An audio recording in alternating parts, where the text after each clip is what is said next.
It's time to get serious, sir. You stop playing, King. It's time to get serious. Right. YouTube, GloYard King. Podcast listeners all over the globe, guys. Welcome to a brand spanking new episode of Cap and Crown NBA Podcast, members only edition, man. Listen, we apologize we didn't have a show on Wednesday. My fault. Days starting to get mixed up. But we here though. Give y'all our thoughts, our opinions, and all that good stuff, man. We're glad y'all guys are here rocking with us. Shout out to the members of the channel for supporting the channel in that special way. We do this for y'all on Fridays, dedicate to y'all.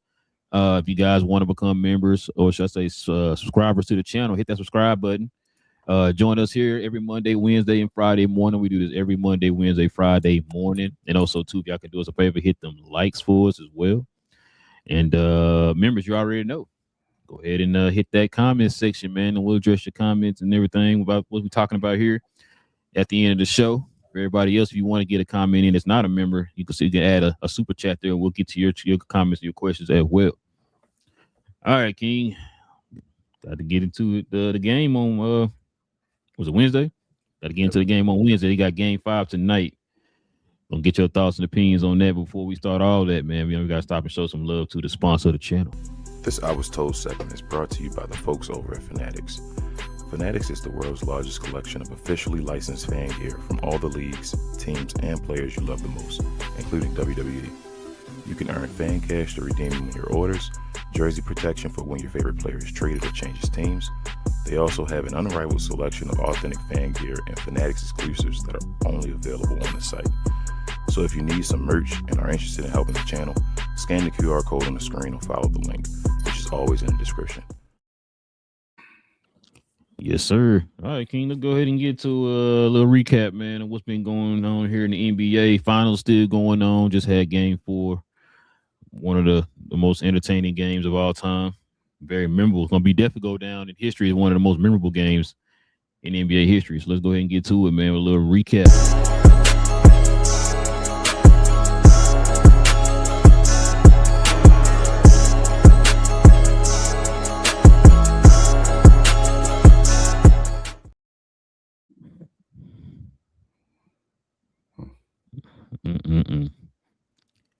Spurs lose by 1 point. If you didn't watch the game, you didn't hear anything about it, and you just saw the score, you're like, oh, man, it's a good game. Lost by 1 point. No. The Spurs were up by 29 points. 29. Okay. This is the kicker right here, King. So the Spurs only scored 2 buckets in the paint in the second half. I'm gonna get on all that because Show ass in the paint. Shout out to BA. I was trying to tell him this last night. Let's go ahead and go through a couple of these, man. This is the tale of 2 halves, as they would say, right? Halftime turnaround. So in the first half, they scored. It had shot 28 of 47 from the field, right? 14 to 26 from 3. They were cooking from 3. They only had 2 turnovers, King. 2 turnovers for 76 points. Second half was nasty. They went 8 for 39 from the field, 3 for 17 from 3. They had 9 turnovers and only scored 30 points, King. Great job by the Knicks, or the other thing by the Spurs, but we'll get to that. So here's kind of there you go. So this is kind of like some notes and stuff from the game. So check this out. The difference between both teams' fourth quarter execution and conviction is hard to even describe. Since New York survived a game in which everyone not named Jalen Brunson or OG was almost non-existent. San Antonio has been okay living and dying with De'Aaron Fox in the clutch, and they are almost dead. The Knicks just have to be a team of destiny at this point. There is no other way to describe these comebacks. OG and Anunoby. That's all. Let's look at the Spurs side, King. This is kind of this is something I've been sitting there talking about for the longest with this. So check this out. Where did the 6th man of the year go, King? You remember when I brought this up? The fact that he's not even helping Dylan Harper off the bench. Yep. So in the regular season, of course, he got you 13, right? In the playoffs, he's averaging 7.8. But in the finals, he's only averaging 3.8 points a game, bro. He wasn't my sixth man of the year vote. Matter of fact, I don't remember who the candidate. Well, who? No, we both. Did we pick Jaime Jaquez? I thought it was Jaime Jaquez, whatever. Like, I think we picked somebody like that or whatever, bro. But yeah, this is crazy right here, bro. This is crazy. Yeah. Let's see what else we got here, man. A couple more things, and then we can get to the discussion. So when the Knicks were coming back into the game, Dylan Harper ruined that momentum and kept the Spurs from blowing the lead. Okay, the last shot Dylan Harper took, get this, King, was at the 10-10 mark in the fourth quarter. Yeah, this is a second game in the series. This has happened to Dylan Harper, bro. Yep. This is what he did. 21 points. He was 8 for 12 from the field, a plus 12, the youngest 20-point game in finals history. Yep. So, let me see if I had something else. I think that is it, bro. I think there's one more I had, but I think I probably didn't save it or whatever. But yeah, man. What's your thoughts, King? What's your thoughts on the game, man? I have a lot to talk about with this game, bro. First and foremost, I want to apologize to the people. It was my fault. I passed out halftime of this game, and that's an important fact. I'll tell you why.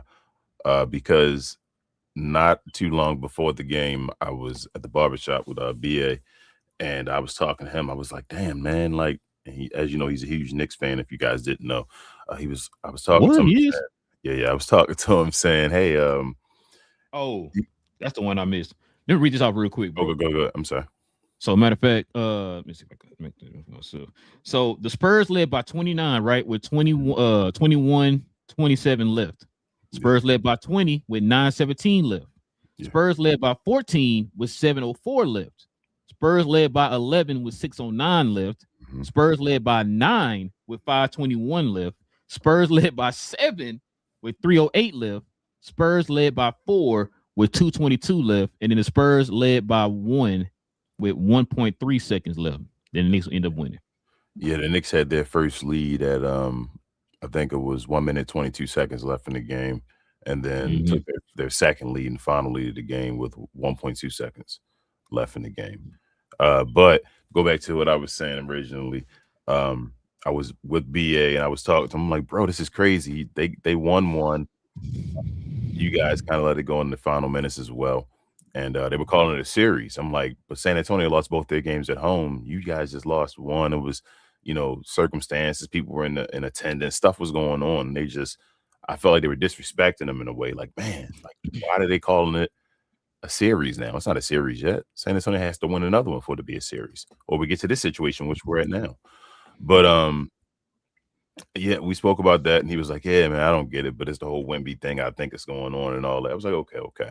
So lo and behold, we get to the game, and I'm watching that first half, and it's pretty ugly, bro. And you got Wemby out there talking his trash and all that, which he does. Wemby's cocky. It is what it is. I said it before. Things that go down. Becoming a little bit of front running a little bit. We'll talk about that a little later on. But he came out there, was doing his thing. They were about 27, I think, at halftime at that point. And I just ended up like, man, this is boring. And I don't think I meant to fall asleep, but I fell asleep on the couch. I was like, man, this is it's not cool. So woke up, was like, damn, the game's over. What, they won? And saw everybody talking about it, and you look like you were excited to do a show. I'm like, wow, man, like, damn, I'm sorry, what's going on? Watched the rest of the game and all, and it was just, it's crazy because we talk about the playoffs all the time. The playoffs make or break you, bro. It's nothing about the regular season. Like, your reputation is made in the playoffs. What do they say? You make a name in the regular season. You make your fame in the playoffs. Make your fame in the playoffs, and that's why I love the playoffs so much. Like, it's so much, BS that you can talk about, or you can point to in the regular season, and people can have certain great seasons and all that type of stuff. It's okay, but you learn who people are in the playoffs, and it makes or breaks you. And on one side, you got the New York Knicks. Shout out to Mike Brown again, bro. I think I realized watching that game that Mike Brown is the perfect coach for them. Mike Brown doesn't fit a team of development. I think he's more of a personality. Like, he's a guy that, as you can see, he's a players type coach, where he's hey, how you guys doing and all that stuff around you guys, probably joking and that type of stuff. And I think with these type of personalities and these type of quote unquote light skinned personalities on his team. It is what it is. I think Mike Brown being a certain type of dark skinned brother, you feel me, with a certain personality fits for this team. So I think that works. Cat did his thing as far as just helping out all around, especially in the second half. Nobody else, like they said, really did scoring. I'll get to that. But guys stepped up and played defense. It's two sides of the ball, like we always talk about. So in the second half, with them only scoring 30 after having 70-something points at the half, that's team defense and just ridiculous. Shout out to the guys that got traded, bro, that you trade for moments and situations. You know, what's his name? Golly, Alvarado. Geez, I couldn't think of his name right now. Alvarado in the middle of the season and all getting traded. Jeremy Sohan playing a couple of minutes and all that stuff, holding the fort down from San Antonio and all. I just think like that's just moments. It's just playoffs or with moments and with veterans and all. You come there for a situation, for a goal, and as a team, and you feel me, guys come over there, play a couple minutes, and do big things. So shout out to them doing that. Jalen Brunson, bro. They try to disrespect my guy at the one game. They keep trying, and he just keeps showing them that he is who he is. OG Anunoby, bro, another make or break guy. Like, oh, wow, OG Anunoby's becoming. I don't want to say he's not a superstar, but bro, he's a favorite to be an all-star next year as long as he's does what he does after this performance in these finals, on his playoffs, just in general. Like, again, shout out to OG's making a name for himself in the playoffs. Huge game just in general, one of the biggest finals games in general, just from a player overall, offensively, defensively, crashing the boards and all that stuff. That was major. And then going to San Antonio side, first and foremost, the coach of San Antonio, what's his name? I keep forgetting his damn name. Mitch Johnson. Mitch Johnson, that's his name. Thank you. Mitch Johnson, showing why he's a young coach. This is his second year, I think now, 1.5 or something like that. 2.5, I think. Is it 2.5? It is now. He's still a young coach. Oh, maybe 1.5. Yeah, 1.5. I feel like it's something like that, right? Where he's still young in the game. This is his first playoff run, so it's showing that in his situations. I tell you where I think coaches are stubborn or they go by their ways, and it hurts them, and it's gonna hurt his reputation. He has to understand, like you said, that Dylan Harper is the better player by far than De'Aaron Fox. And he's still allowing De'Aaron Fox that seniority and going through that guy and playing him. And now it's got him in a situation where they're one game away from their season being over. Cost you 2 games. Cost you 2 games, yeah. De'Aaron Fox, I don't know what happened to De'Aaron Fox. He was a guy I questioned before on Sacramento as far as really being that type of guy and all that stuff. And I mean, like, again, playoffs make or break you. I should pay attention to playoffs. De'Aaron Fox, again, I don't know what's going on. What happened to De'Aaron Fox's athleticism? You know what? With him being like, 28, 29, I was bro? Ask you that, like, I keep forgetting to ask you that. I was going to ask you that back in, who they play in the Minnesota. I was going to ask you that back in the Minnesota series because I've been watching it, like it looks like he's not as quick as he was anymore. His speed and his burst, pause, like, as far as jump, even like before when he was a swiper with the throw with the little like lock right in the front and all that, he was gone and he would catch a body and all that. You feel what I'm saying? OG caught him. Okay, it might have been a foul and all that stuff. Yeah, it might have been a foul, but I was gonna ask you that like 2 series ago. Like, bro, what happened? I don't know what's going on with De'Aaron Fox, but yeah, De'Aaron Fox, it's not looking good for him. And they really have a big, like I say, they do or die from this point on. I'm not picking them to win the series. I don't know if New York finishes it in Game 5 or whatever, but I don't think San Antonio can do this. And Wemby, last but not least. As I said to you, they put these on for you to say something? No, I mean, not really, because I mean, I've been waiting. Not really. I'm not really gonna hate on the guy. I hate doing this. I don't want to hate when I've just been pointing out stuff. The dude's offense is shaky. It's been that way. I mean, I've been seeing that since the dude's been in the league, and for some reason, we just keep trying to change it or forget about it or pretend like it's something else because his team is better now. Like, not you. No, I'm gonna say we. Not you. I mean, when I say that, I mean the media. You feel what I'm saying? There you go. That's what I'm saying. At the corporate. I'm sorry. The corporate at this. You know what I'm saying? The people who. I'm sorry. I'm gonna get on that. Go ahead. Sorry. But yeah, we absolutely have gotten to that mode, and he's not him yet. Like, and that's not saying. I'm not even saying he can't be him. I believe he's going to be him. No, but I don't think you can like I said, I don't think he's him as far as offensively. He doesn't have a go-to move yet. I mean, I think they said a lot of guys. Shout out to Nick Wright again. He said guys like Tobias Harris averaged or had more post-ups throughout the season than So the playoffs for sure. but just in the regular season, like had more post-ups or paint touches. I mean, post-ups, and I don't say paint touches because he catch lobs and all that stuff, but paint touches as far as Wemby does. Like, he doesn't have that part of his game, and his offensive game is hit or miss. Like we say, when he gets hot as far as making shots, he does stuff. But again, in the playoffs, that's hit or miss. And they were crowning this guy to GOAT, and I think he was feeling himself. You feel me? I think he was feeling himself. He's been feeling himself a little bit. It got him to this point. Again, he has a great team, a great organization around him, and all that stuff. And when you meet this buzzsaw, that's right now, this New York Knicks buzzsaw, they catching you. I mean, you out there disrespecting Mitch Robinson. You were pushing around Jalen Brunson. You thought you couldn't get in trouble. They didn't want to give you fouls and all that stuff. Don't want to suspend you. You were thinking all that. And I don't condone the whole throwing stuff at people, batteries and all that. That's disgusting. Yeah. But you should have knew that Jalen Brunson had a city behind him. When you played like that, you play stupid games, you win stupid prizes. I was always told. So you in New York, you know what's up. It's like, come on, bro. And you want to be the villain?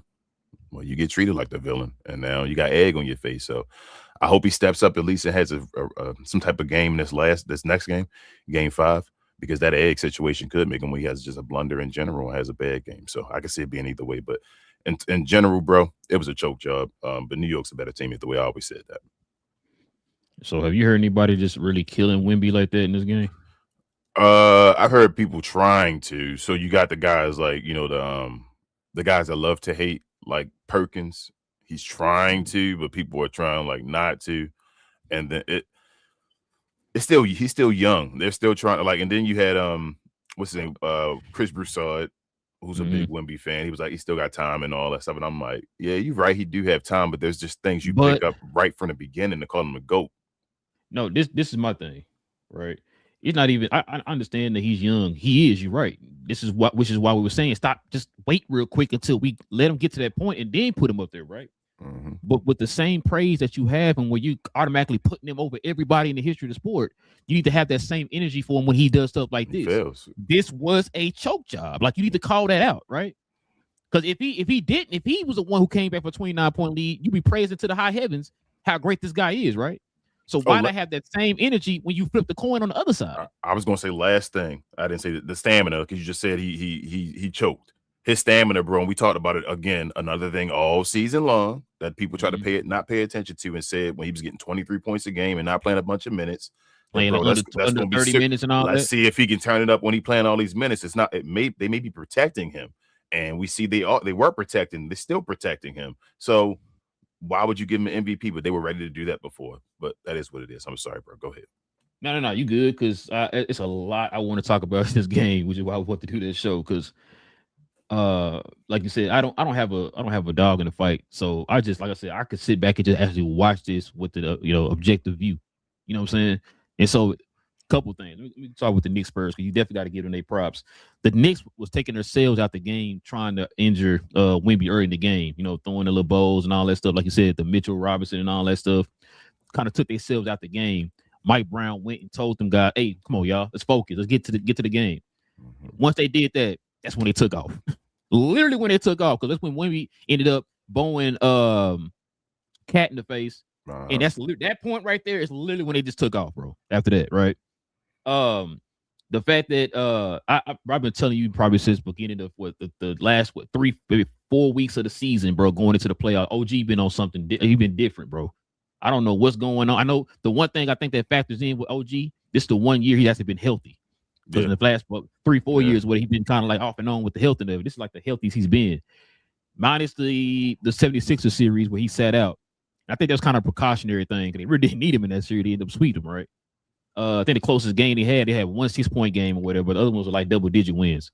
But OG been on a tear, bro. He been different, and like you said a minute ago, not just on the offensive end, but on the defensive end. Mm-hmm. That block on foul, the people call it a foul, whatever, but that's fine. Yeah, man, stuff happens both sides. Yeah. Exactly. I say that's right. Okay, now I'm not even mad at the foul. I'm mad at Fox taking that shot, but we'll get on that in a minute. Yeah. So OG, you know what he's been doing for this team, bro, stepping up and actually looking like that second option, you know what I'm saying, for that team or whatever. He's been nice. He's been carrying the offense while Brunson been kind of struggling a little bit from the field and all that stuff, right? Like OG has been on a different level, bro. I don't know what's going on. Like I said, maybe I know the health has a lot to do with it, but it might be something else too, right?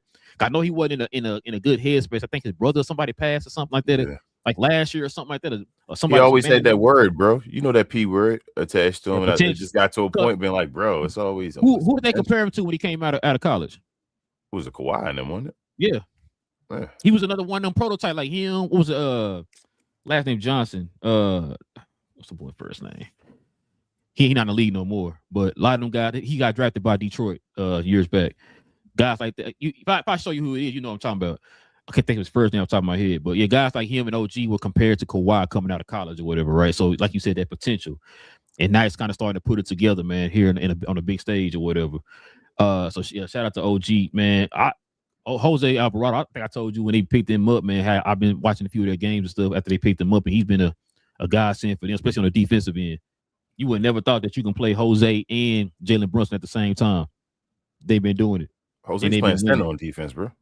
When he was out there. You know, Jose kind of remind me of, he got more energy, but because this guy's a little bit more physical. But you know who kind of Jose kind of remind me of? It's a defensive staple for the team. Kind of like a Muggsy Bogues. The way he's small, he can kind of get up under the defenders and stuff. He's so small. So that's how he's able to get his I was going to say another guy that I feel like still in that same mode, but I think you're not thinking of right now. I was going to say Chris Paul. Yeah. I feel like they kind of like, that's the way Chris Paul, he's just a little taller. Chris Paul is just a little taller than them, but that's the way Chris Paul play. Chris Paul just the ultimate version. Both of them taller than Muggsy Bogues. Muggsy, yeah. Shout out to B Moore's finest. Thank you, Muggsy Bogues. Thank you. Listen, man. Yeah, but no, like I said, they it was somebody else I think I wanted to talk about. No, that's it. Because him and Jalen, it literally was like this, the note said here. It was really Jalen Brunson OG. That's what it was, man. And like I said, man, shout out to the team for not giving up, cutting into that lead. I think when it got to about 9 points, I was like, yeah, I think New York gonna win this game. It was too many times, man, where Spurs were just selling for the. Oh my God, I'm about to get on Spurs here in a little bit, but yeah, that 9 point lead I feel like once they got to about 9, I said, yeah, that's it. You got the crowd into it, man. It was so loud in there, you couldn't hear the whistles being blown, all that type of stuff. Yeah, they had too much time left and they got it under 10. Once you get under 10, it's like up. You know, in this new NBA, you at home, you got it under 10. Let's go. They had it under 10 with like 5 days left. Yeah, and it's like, all right, we got time. That was it. Bro, let me get on the Spurs, bro. I don't know where to begin with this, bro. Shout out to the Spurs versus everybody, bro. I watched a little bit of their show after the game, bro. I know they were hot. Yeah. If I was a Spurs fan, I would be PO to the up degree, bro. And I'm not going to even get on the obvious stuff. Like you said, I think we talked about it after it was a game 2 that they didn't put. No, it was game 1 that they was messing with Dylan Harper's minutes in the fourth quarter. Yeah. The dude coming out cooking. We talked about so many times. He seems to be the only one that's not afraid to go downhill and draw the contact, either getting up the bucket or getting to the free throw line, all that type of stuff, right? He's drawing the defense in that's able to get guys open on the outside, right? He's being physical, you know what I'm saying? He's being aggressive, all that type of stuff. And yet they're taking his man out because of experience reasons or whatever. But you didn't have that issue with the other 3 series where you had to do in the fourth quarter, putting in work. The dude is looking like the best player right now on the court. You know what I'm saying? And so it's crazy how it's not a second game. You haven't learned your lesson from the first, because game 1 you did this. You didn't learn your lesson. You decided to do it again in game 4. Yep. You know what I mean? So that's the one thing I didn't understand about Mitch Johnson. You know, just kind of, you know, Mitch Johnson kind of reminded me of right now in this situation. Another Johnson, Avery Johnson. When he coached in the finals against the Miami Heat, like it was a lot of things that he was doing. It's like out of character. Like, hey, what are you doing? You know what I'm saying? Even to the point that remember he moved the team out of the hotel room and moved it to it, you know, all that type of stuff, right? That's what it's kind of reminding me of. It's a lot of like when they went on that run and Mitch was sitting there like Jason Kidd with his hands in his pockets and his arms folded, not calling any type of timeout to stop the momentum. You let these dudes go on, what was it, a 17 to 4 run, a 2 run or something like that, or 19 or something like that, bro. It was like huge run or whatever, right? It's like, bro, call a timeout, stop momentum, and get your team back under control here, bro. Because right now, the part that makes me mad about the Spurs is too, they were selling for too many jump shots. I was telling BA this. The issue, you were selling for too many jump shots. Yeah, he thought, I was hitting him in the first half. Yeah, you hit him in the first half, but if you play basketball your whole life, what's the one thing they tell you? If you jump in and not falling, do what? Drive to the basket, bro. Why? It don't have to be. It don't depend. It don't matter what area you in. For that to that's a common rule. Yeah, like, you don't just keep doing it. Thank you. They made it. You feel me? You made buckets at the beginning. When you making them, you keep taking them. When you don't make them, don't keep shooting them. Like I got a square peg. I got a square hole, right? And I got this little circle. I'm trying to get in there. It's not fitting. I'm gonna make it work. Like no, what bro. We doing? It don't fit. It's not gonna work. It don't fit. Just move on. Yeah. Like in basketball, like if you know your shot is not falling, what do? You go to the basket, right? And I know you talking about Wemby, he was tired and all that stuff. And I said, yeah, I know he was. I understand he was tired. But usually when you're tired, what's the first thing to go when you're tired? It's your legs. When your legs go, when you always tell when a person is tired in basketball because he starts selling for a lot of jump shots. I don't have the energy to drive because I'm tired. So I'm just going to stay out here and set up for jump shots. Not only did you stay out there and set up for jump shots, I want you to go back and look at those shots that we were taking. There was no lift, no energy, no strength behind those shots. It like he was like forcing it to the basket. Is it wrong instead of guiding it to the basket? Is it wrong that I don't give Wemby the tired excuse? No. I don't either. But I mean, if you're tired, that's fine, whatever. My point is, if you were tired, you would, instead of you staying out there on the perimeter, won't you position yourself in the paint? That's what I'm agreeing with you with. Yes. I'm saying, why don't he's 7'6" taller than everybody. Position yourself down there where you just get easy I was buckets. telling BA this last night. I was trying to tell him this yesterday. And I said, BA, listen, man. Matter of fact, what was the question I asked you when they won game 3? I said, what was the difference, King? What was Wemby at? Wemby was in the paint, getting buckets. Thank you. I said, so if I'm trying to make sure I'm getting this right. You know what I'm saying? I don't watch the basketball. I don't know nothing about the sport. You telling me in game 3, you were utilized and you were effective in the paint in game 3. You won. Game 4, you settled for jump shot and you lost. That's a red flag, bro. That's a red flag for me. So I'm gonna keep it a buck with you. What he does, he plays the paint like it's a jump shots instead of the opposite. King, listen. If you playing against little 5-year-olds, right? If you the tallest guy on the court, you playing against a bunch of 5-year-olds, are you gonna stand out there and shoot jumpers all day? You shouldn't, but what you gonna do? You gonna be posting little kids up, right? And just turn around and lay on it a little up. Fisher Price goal, just dunk on the ball, ball, like that. Exactly. Like, right. So that's what I don't understand about Wemby. You seen it in game 3. This is where it also comes down to coaching. You need to find a way to utilize this guy. You did it in game 3. You out the gate around the rim. But I think because Wemby made buckets, bro. I think, like I said, I think he takes it like jump shots. I think when he make a couple at the rim, then he keeps shooting at the rim. Bro, you know what else? What else it killed them? The fact too that Wemby and them were trying to. You always talk about this with Lucas when he does this sometimes. When they have like a big lead, they're in control of the game, and he want to get that dagger. I want that dagger, right? That's what he was trying to do when he started shooting them threes at the end of the game. I want that dagger shot. Like, no, bro, you're trying to win a game right now. This is an important game. You're down 2-1. Yeah, in hostile territory. You ain't him. Just do what you did to get you to that point. Don't just settle for stuff out there, bro. Like I want that dagger. No, you want to win. The media has done that to him, bro. The media has established them. Oh, I'm sorry, I'm about to say they established. But no, yeah, I'm gonna get on all that too, because it's to the point I get tired of talking about the same stuff on the show, bro. Because we always say this stuff, like you said, we'll say it. Then we'll get dumbass people in the comment section. Y'all know you're talking about da. And then when stuff happens, it's like, well, where the people at he was our apology. We've been sitting there calling this. We call this stuff out before y'all see ESPN call it. We call it out before Fox Sports or Sports Illustrated, whoever you want to name, right? We'll call it out before that. And then all of a sudden when it happens, all these people get together like, yeah, it's this and that and this. Well, we've been saying that. This is probably the first time, King, in a while. Well, I guess you can say the 1 year when Luka went to the finals, you probably could throw that in there, but we saw these narratives that a lot of people had put on these certain players get debunked all in a row. Yep. We've seen it all happen within this finals and this playoff run right here. Which this part, I was listening to somebody yesterday, man. I want to give credit to this bro. I think I forgot who said this. and they Was were Mike saying that no, it wasn't Mike. I think it was an older person, like a player or a reporter or something, said this. Okay. And this is basically what we've been saying. He doesn't understand why. It's like back in the day, we said this before. Whenever like Jordan didn't get crowned the greatest until after he got like his 2 championships. Mm-hmm. Not before he got his first, not when he dropped, average 37 and all that stuff. It was until he was in that conversation after he got his 2nd championship. We always get, I don't know why it is nowadays, King, where they build these narratives up. And then when they build these, it's as if you set these people up to fail. Mm-hmm. You build these narratives up.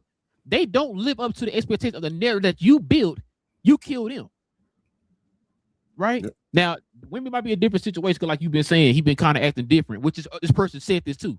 He said, women been moving different after getting all this hype and this praise and stuff about him being the greatest and all that. Oh, he think different from these guys today and all that type of stuff and blah, blah, blah. But other than that, you see, like remember, everybody was saying Shea was the greatest scorer of all time. Right? His coach saying he going against, or his GM saying he going against the people and all that too. Now, going against the people. The people are the one who hyping you up and putting you in that position, right? And that's what I'm saying. I don't understand why we can't just let things play out, because now guess what's gonna happen? They are about to murder Wemby when he loses series. Yeah, he's polarizing as hell now. He was about to be beloved. Now he's polarizing as hell. You see how fast that is? Because remember, like you said, all year long. Yep, all year long. Oh, he gonna be multi-time MVP. Should have won this year. All that, whatever. Now, all of a sudden, this one series has flipped that narrative. Shai Gilgeous was beloved the last 2 years or whatever it was. That last series, it then flipped on his edge, right? And that's what I'm saying. Like, I don't understand why people can't just let things play out. Let it, marinate first or whatever, or manifest itself before you start saying, you know what, he scored 47 in that one game. He's Jesus now. Wait, what? Hold on. We got 81 games left. Wait, real quick. Every team that wins a ring doesn't have the GOAT on them. No. Like, I don't understand why people don't understand that. Who had the GOAT on a Detroit Pistons team in 2004? Nobody. But even back in the day, bro, like Jordan, what was that? 88, you feel me? 89. I think a lot of people knew that Jordan's skills were just unstoppable, and he damn near had no holes in his game, right? Like, it was like Detroit's pushing him around, so he went and got the muscle on him and all that stuff. Like, it was about, can you get a good enough team around him where he can show this in the playoffs that he's the same guy and get to the next level, right? I don't think people were saying it was holes. It was just that he couldn't impact winning, because for some reason his teams weren't winning because he had bad players around him, which people didn't try to point out back then. But we knew, and now we do know, when you get him a team around him of certain guys, Jordan was still Jordan, and now let's go. We just unstoppable, right?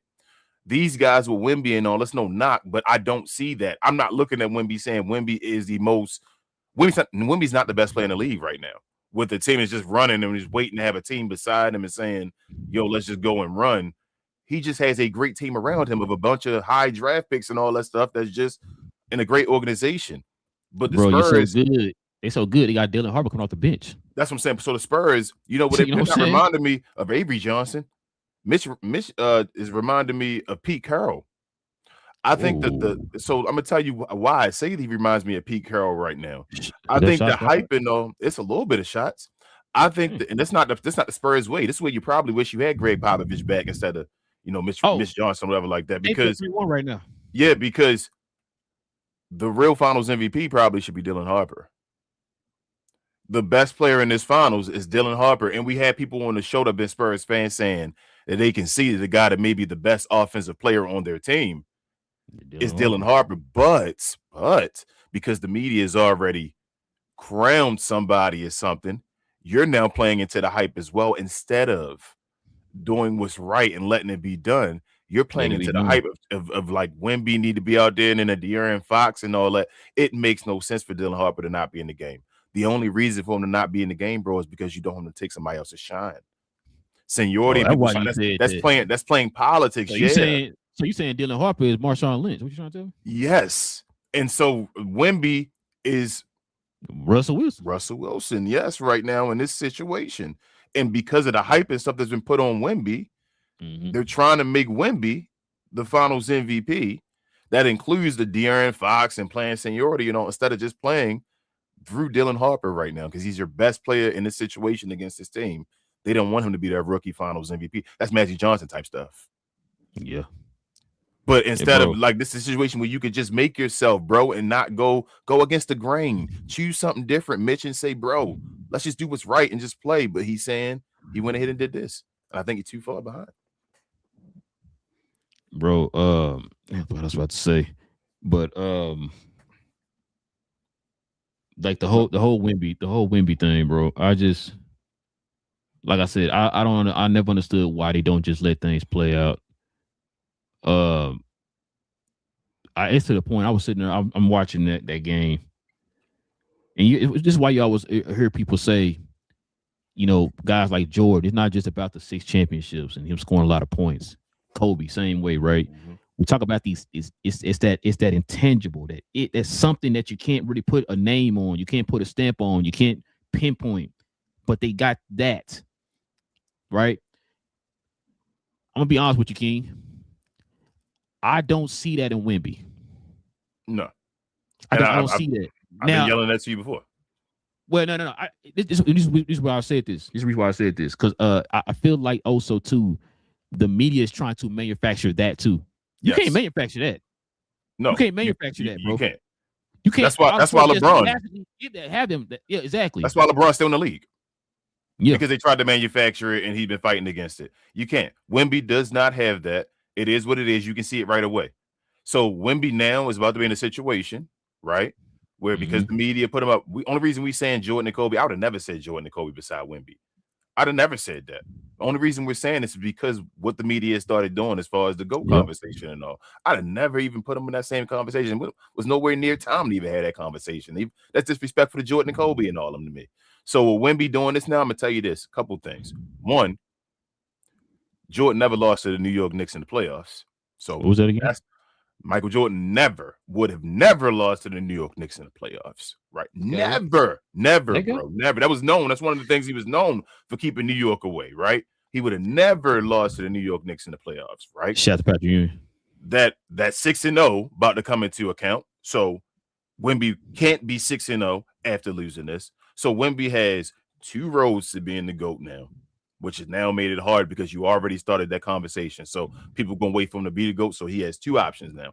One, he's going to have to 4-peat, right?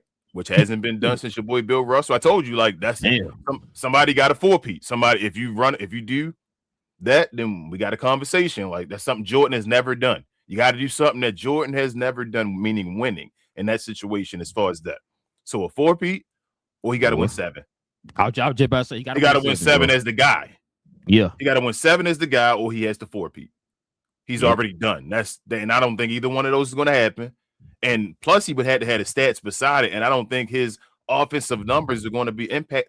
Offense is more than defense in this game. I don't know why. I don't know when, where. I guess just because of this year and trying to screw guys out of MVPs, we changed the narrative again. Defense is not 50-50 with offense. It's not even 40-60.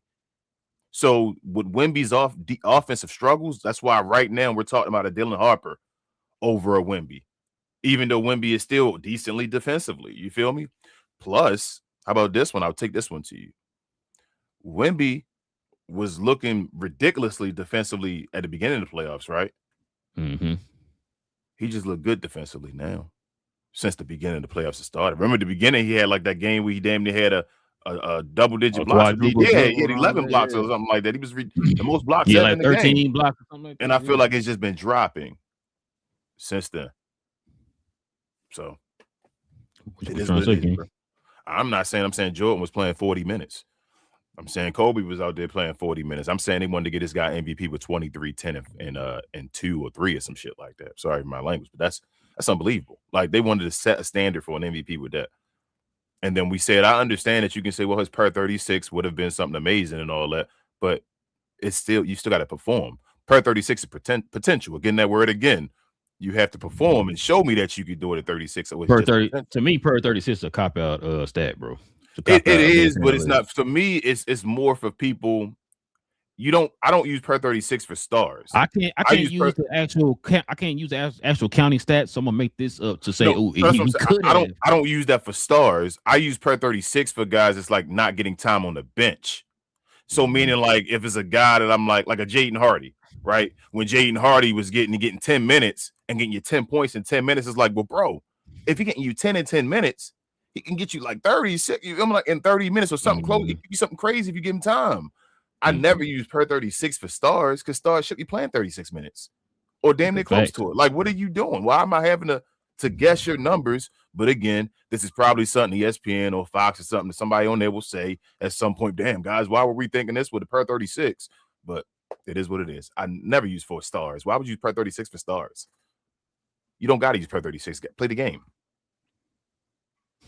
I shouldn't be wondering what you're going to do in 36 minutes. Great point. Gotta get on the elephant in the room, bro. De'Aaron Fox, bro. That's your boy. That's your boy.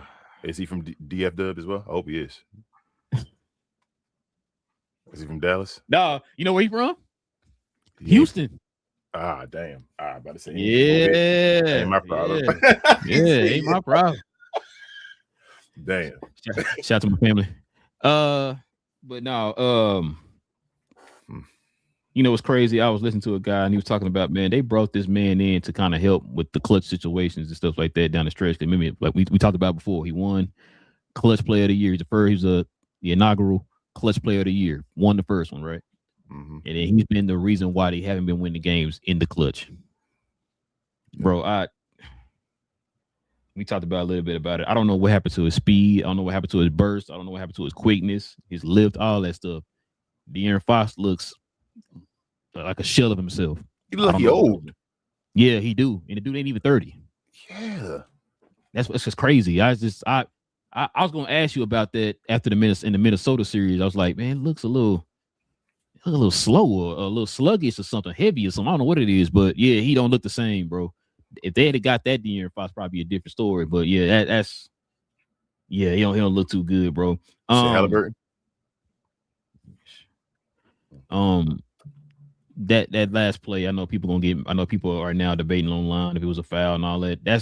It could be a foul, it couldn't be a foul. The point of the point is he should not have went for that shot. No shot clock. You run that. You already had the lead. Your free throws, bro. You get free throws. And I'm gonna be able like, oh, he didn't want to shoot the free throws. I'm like, so we've never seen De'Aaron Fox shoot clutch free throws before. He a clutch player of the year. Hold up, bro. BA, you shouldn't even don't bring it up on the show. You can't bring up what BA say no more on the show right now because I ain't gonna do that to you. Not only that, you even saw guys like Ben Simmons. I know people joke about it or whatever. What did Ben Simmons do? He kicked it back out to somebody else when he ran in front of the rim and kicked it back out. Like, you know what I'm saying? Like, what are we doing? You gotta hold on to the best, but you the point guard. You telling me this is the first time you ever been in this type of situation before, right? Where you trying to run the clock out when you got the lead, right? When there's no shot clock at all. That's the first time you ever been in that situation before. You've never dribbled it out and had somebody foul you and seen you to the free throw line. Jason Kidd wasn't the greatest free throw shooter. Was he a shot right there? No. Like, because you take if he'd have made one free throw, bro, it's a tied game. Yeah.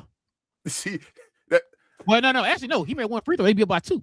That's what I'm saying. And then I'm saying if OG make the bucket, it's a tied game. You feel what I'm saying? Yeah. Like you want the points. You don't go. You're up by one, and it's no time left. Like you run the clock out, make them force you to make a bucket or something like that. Now the clock's your friend. And all of that, bro, you can't sit there and tell me go back and watch that play. He knew OG was on his side. You had no separation from OG, so why would you even try that? He waited for the basketball. If you watch him when he ran around him, he watched the basketball bounce. You know, like the dunk contest and you bounce it and like wait for the perfect bounce. He waited for the bounce so to come to him and then run. I'm not giving him an excuse. I'm saying that's part of the problem with him already losing athleticism. And all. What you doing that, you should have known better than to go and try to lay that ball up. That was stupid. That was dumb, bro. The dude right here on your side, you could see, because like I said, he kind of looked back a little bit as he was going toward the back. Like, bro, run it under the rim and go back around, do a loop and run some time off the clock. It was 13 seconds left. I'm like, bro, what in the world is this dude doing, man? I remember yelling at the TV like, what are you doing? Yeah, that's one of those plays. That's going to be remembered. And that was in the finals. Question for you before we continue on. Do you think these moments or these games are that great really, or they only great because are they greater because they're in the finals? Like, so if you have a good game in the finals, obviously ain't it gonna be a great game because it's a finals game. Well, you mean like the OG Yeah, tip in? like all this stuff and all, like if you have a great game in the finals, ain't it Oh, gonna be one of the greatest games because it's in the finals? well, I was gonna tell you this. That OG tip in shot's gonna be infamous now. That's gonna be Yes, a it's part one of of the those montage. moments. That's like Yeah, Giannis with the block and all that, LeBron with the block, the Kyrie with the Kyrie three. shot and all that stuff. Like that's a finals moment. What's his name? Magic with the hook. You feel me? Something that happened that was his game. That's what I'm saying. He's now put his name on the map. That's the playoffs. That's what they do, bro. Like fans and all had just saw OG. This is one of the highest rated finals of all time and all that stuff. Hey, they came back from 30. Yeah, like he's much. been good in this whole thing. Next year, people, even the casuals are going to be looking at him to do the same thing. Like, bro, I just saw you in the finals and the playoffs. Do this. What are you going to do? And you're going to be a champion. He has the easy runnings now, like I said about the MVP and all that. With Wemby to be an all-star. Technically, he's a 2-time champion. I mean, yeah. He is. Not so technically, he is. He'd be a 2-time champion. They asked him about that because he didn't play. He was hurt or whatever, right? And he was saying that he learned a lot from Kawhi and all of them. This is why he said he's doing what he's doing now. He said he learned. He said with his health and all that stuff, and then he learned from them when they went through their run and stuff like that. So he about 3-4 all-stars, 3-4 all-stars from the Hall of Fame. But now we talking about, you feel me, different recognitions like summer teams and playing on teams and all that. Like he's now opened the door for stuff as far as like he really going to be. They're going to look at him. So it's up to him now what he wants to do as far as how much he develops and goes further. But the spotlight is on OG now, for sure. So in other words, you saying OG should have went to the All-Star game instead of Jamal Murray? I'm saying next year he'll be favored to go with Jamal Murray. But they're in two different conferences, so it don't matter. But yes, I'm saying OG would have been like OG right now, bro. I told you playoffs, bro. That's why I love the playoffs, because this is when you really like. I don't have to say my bad in the regular season and all, because I've seen it so many times. This is when you have the chance to really say, bro, something has changed. When these moments happen, or you stay the same. Like I've seen nothing different. That's no knock. I hate doing this to Wemby because Wemby is developing the way he's supposed to. We were talking about Anthony Edwards. Remember the Anthony Edwards thing and all? Like, he's not behind in his development. He's way ahead of his development. But when they compare him to certain people, you have to knock him down because you're talking about the best of the best that we've only seen once before. One or twice. Yeah, bro. Like Wemby's not, and Wemby's awesome. He's trying to be compared with those guys, but they were calling this dude. They call him the GOAT because he's 7'6" and ain't been injured yet. And he could do stuff. Yeah, and ain't been like seriously injured yet. So they're like, he's 7'6". Wow, I've never seen it before. Pause. He's the GOAT. Like, no, that does not mean somebody's the GOAT, bro. Stop doing that to them. And now he has, like I said, he's behind 8 ball now. Like, especially if that's what he wants to be. The GOAT. Sorry, go ahead. No, that's what I was gonna say. Now I remember what I was gonna say. So when you talking about Wemby being the GOAT, it feel like they're trying to do, King. They're trying to manufacture a person to be the face because LeBron. LeBron about to be out the door. We already know that. So you're gonna need somebody to carry the league, and they're trying. It's like I've already told you they're trying to make dynasties and all now. You see what Adam Silver doing? He's lying. That parody stuff is not good for the league, bro. No, it ain't. But I was gonna say, I was listening to somebody else bring this up too. It's gonna be harder for people to build dynasties because of the second aprons and all that stuff. I think what he's trying to do is he's trying to force that one guy to build the league around instead of just. Because I don't even feel like. But what I'm saying is you can't. So like, if Wemby, the way the team's set up now, we talk about the second apron destroying the team, where at some point you gotta decide between guys because you got so many good guys, right? OKC. Yeah, like OKC. But what Adam Silver is doing, like I think he's realized that this is a mistake. That's what I'm saying. Like, so that happened earlier when I feel like that happened damn near 2020 when CJ and them made that CBA and all that stuff. It was like, why did you do that? And I think they were trying to do. It was somewhere around that pandemic or right around it, right? Like it had to be somewhere around there. It was somewhere close. I hope it is. I mean, we almost done with this stupid CBA, bro. Well, they can go back and negotiate. I think after like 5 years or something like that. I think that was a dumb decision, but the league wanted to try to run with it because they thought it was benefiting the league and all that. But Adam Silver is now realizing this parody don't make a. We need a face. Oh, so you think that's why he did that with the draft? That's what I'm saying. Yes, I've been. Yes. Oh, you trying to say no? They wouldn't fix the league. What are you talking about? I think they're trying to do stuff. That's why instead of you being like, so say you're a good team, say like Denver, right? If we wanted to make Joker the face, and he went through a little hiccup right now where he too good, and we're gonna stay in the middle of the pack and all that stuff until he decides to go to another team and all. No, he can get a number one draft pick. You feel what I'm saying? Now you can get a number one draft pick beside you and all that stuff, bro, and come back to being what you're supposed to be. It is crazy, but now what it was the top 16. Now they changed the top 16. Where you can get the number one. That's stuff like that. You miss it. You miss a year or you miss some time and get injured for a second. Your team say, "Let's do." Yeah, you can get the number one pick beside you. Let's go do this again. So yes, it's taken away from. I don't think he want that parody. I think he thought it was fun at first, but now they want to make a face and they yell at every new shiny toy they see until somebody take that face, like take the mantle and say it's really mine. That's just crazy though. Damn, Wemby, you was just a week ago, bro. You was walking around Madison Square Garden all with no shoes on, talking all that talk that you could mush people, not any nothing happening, all that. Boy, that Joker, reputation changed overnight, man. Playoffs. Playoffs. It's the playoffs, bro. Playoffs. That's why I love the playoffs so much, bro. This is the real. Now I was gonna ask you, man, what you seen. Do you really think Wemby's ever gonna reach that potential of his offensive potential? I should say. It depends on what you think his offensive potential is. I've said it from the beginning. Like I've said it from the beginning when Div and them were calling him the greatest and he got the potential and all that stuff. I'm like, bro, I don't see it offensively. So Ralph Sampson better than Wemby offensively. Yeah. Oh, that's not even a question. And people don't understand it because Ralph Sampson got hurt. Mm-hmm. So it's like he's forgotten. It's like his greatness, his period of greatness is forgotten about. I don't remember he was going to the finals early with Akeem and all that. Like they forget all that stuff. Wemby, the first Twin Towers. Wemby is like the closest thing we have to Ralph Sampson, but I feel like he's better defensively. His needle is more defensively than Ralph Sampson's. It was Ralph's was more offensive because Akeem was a better defensive player than Ralph Sampson was or whatever. You feel me? Like that's what I feel like the situation is right now. And Wemby gonna always had to be on a great team to win a championship.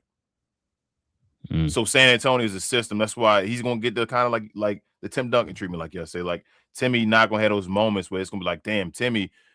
Really, you can make an argument all day up and down that Timmy better than Kobe Bryant. And Kobe Bryant fans not gonna want to hear that. A lot of people are not gonna want to hear it because it's different moments. Like Tim Duncan was just on a team that kept winning and all that stuff. Like it was a great team and he had to do stuff, but his moments don't seem as big as far as, you feel me, Kobe's and what Kobe had to do for a team and all that. So people were like, Timmy got more MVPs, you feel me? Timmy got the same amount of rings, less finals appearances, and 5-1, almost went 6-0. You feel me? A defensive player of the year and all that stuff. And it's like, no, he didn't. I'm sorry, no defensive player of the year. He should have got defensive player of the year.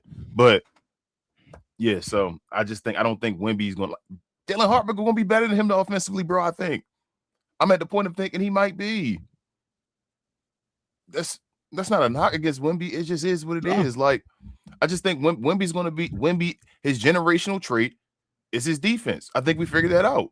We saw that and we said, I think it's that defense. He's like, this dude can roam. He can just basically play free safety at times. And then, just go around and do what he does. His offensive game is just he's good for a tall guy. That's why I always go back when we talk about these players being generational and all that stuff. Like what skill set on offense do you see to where, okay, if he builds on that, he's gonna be unstoppable?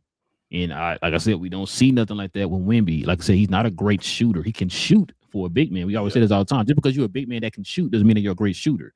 Yes. You're not Dirk. You know what I'm saying? You can shoot. And you're not a shooter. That's my point with him. What is he gonna be great at, bro? Yeah, that's what I was saying. Like, you don't have a post game. We talk about it all the time. Like, I remember BA was saying, like, oh, he's just not comfortable down in the post. I'm like, but BA, you seen that you were effective in the paint. Mm-hmm. You were effective in the paint. The game that you won, you won because you were effective in the paint. Why would you play at a position where you know that you're struggling at right now and it's not being effective? You don't go out there and continue to keep shooting threes like that, bro. It's not what you do. That's basketball 101. It teach you that as a kid. Your coach always tell you, if your shots ain't falling, take your bleepity bleep in the paint. You know what made Kevin Durant special? So Kevin Durant is not Kevin Durant is a tall guy that's a unicorn, right? He can dribble the ball better than most tall guys, right? And he can shoot. He can handle the ball better than most tall guys, right? Like, we know that. And if that was a situation, he still wouldn't be one of the greatest. You feel me? If he could just shoot for a tall guy, that don't make you the greatest. Like you said, what make Kevin Durant a special guy is him being that tall and being one of the best shooters of all time. Just ain't not for a tall guy, not for a tall guy. In general, just one of the best shooters of all time. And when you are in that conversation as best shooters, and then like, oh, by the way, you happen to be tall. He just 7 feet too. Yeah, Dirk and all that too. Like, you damn, bro, they the best shooters, and they just tall. Oh, you have to be 7 feet. Wemby just better than most tall guys at offensive stuff. You feel what I'm saying? You can shoot too. It's like that comes second to your height. That means you're not a shooter. If you say shooter first, then 7 feet. By the way, 7 feet. Yes. Yeah. The first thing is Wemby 7'6" or whatever, and then by the way, he can make threes sometimes. Yes. Yeah. Like that's what I am with Wemby. I don't think he'll be great or not great. I don't think he'll be generational. I should say that term, or like that top level of anything offensively. I don't think he will. I think he'll be good at a lot of things offensively, which will make him good on. He'll be argued as best two-way player. You feel me? Like Paul George and them type of guys, where they skilled as hell and it's just the best, but they're never going to be the best at anything offensively. Yeah. And that's how I feel about Wemby. I've seen enough. Like, you don't usually need, and that's no knock to Wemby. I don't need 10 years. I don't need 10 years to see that, bro. Kevin Durant, I saw Kevin Durant was about to be one of the best shooters first year. I saw Steph Curry was about to be that. You feel what I'm saying? Like, you saw that. Like, some players are situational. Like, if you say Dirk, he didn't play in time and all that. He was getting all that stuff. But you still saw the way he was playing the game. He was a shooter. And by his second, third year, he was up at 20, whatever. Like, it was like, come on, let's go. Wemby, I don't know. If I'm playing the game, what do I keep going? What do I spam Wemby? Probably pick and rolls running to the rim or shooting pick and pop threes. I don't have nothing with the controls as far as doing nothing. There's nothing I'm going to. I don't know what he does. No. And that's not like a Nurkic knock. It's just I don't know what he does. He just does stuff. Whatever he's got the advantage at. Do it. You trying to say he the French Nurkic? I got you. No, I'm not doing that. I'm saying whatever he has the advantage at, just do it. You feel me? Like, and that's all he does. Like, it's not a. That's what I would get to. Is like it's kind of where I was going with that, because I didn't like I don't. When it got down to crunch time in that game, and the game was like, tight or whatever, there, like I said, they got down to about 9 points, and they went to Wemby a few times during that stretch. I'm sitting there thinking to myself, okay, Wemby, what can you do to stop the bleeding? And then, like I said, he set up for a couple of jumps, a couple threes or whatever. I think he turned it off. I think the ball bounced off his foot on one of the possessions or whatever. And it's like this is the thing too, King. We always talk about, hey, I know, got to bring this guy up. I'm sorry, but do I trust you? Can I trust you to have the offense go through you when time get rough? Mm-hmm. I didn't feel that I just didn't. You know what I mean? I didn't have that trust when Wemby had the ball in his hands when it was crunch time in that game. I'm like, cause like I said, I don't know. If Jordan gets the ball, right? I know we compare him to Jordan. We're going to bring up Jordan. If you put Jordan in the post, right, mm-hmm. in crunch time, I'm sitting back and I'm relaxing, because guess what?